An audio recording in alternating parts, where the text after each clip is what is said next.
दुनिया का सबसे नज़दीकी रिश्ता।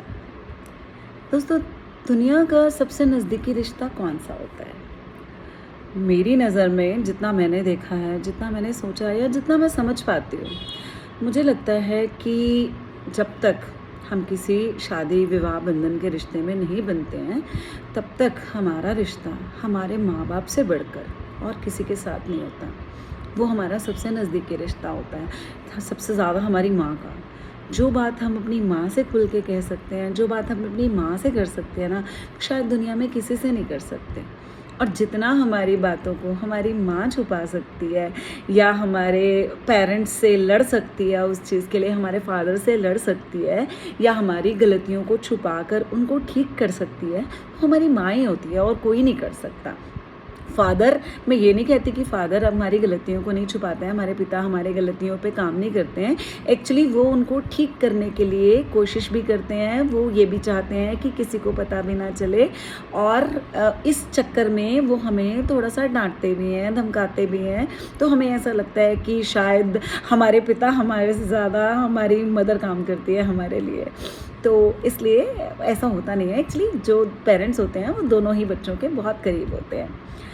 और शादी के बाद जो हमारा ये रिश्ता होता है वो शायद हमारे हस्बैंड के साथ होता है। तो जो सबसे नज़दीकी रिश्ता होता है वो होना भी हस्बैंड के साथ चाहिए। मतलब जो भी हम शेयर करते हैं, जो भी हमारी दुख तकलीफ़ होती है, वो सुनते भी हैं, समझते भी हैं और समझनी चाहिए भी।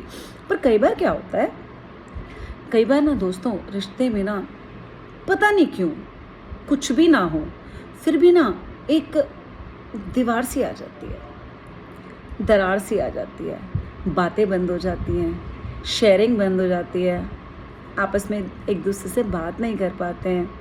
मतलब कुछ कहना चाहते हैं वो कह नहीं पाते हैं, रीज़न पता नहीं, कुछ भी हो सकता है। मतलब कहते हैं ना कि अगर पहली बार ऐसा हो तो उसे रोकने की कोशिश करनी चाहिए, चीज़ों को बात करके सुलझाना चाहिए। बट जब हम बात ही नहीं करेंगे तो वो चीज़ें सुलझेंगी कैसे? वो कभी नहीं सुलझ पाती हैं।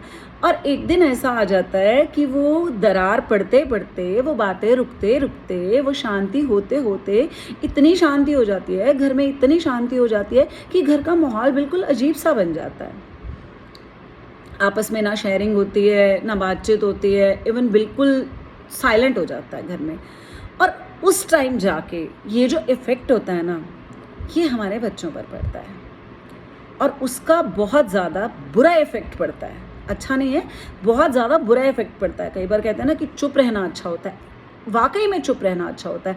बट कभी कभी बातों को बोल के, कह के उनको ठीक करना बहुत ज़रूरी होता है, स्पेशली हमारे बच्चों की लाइफ के लिए।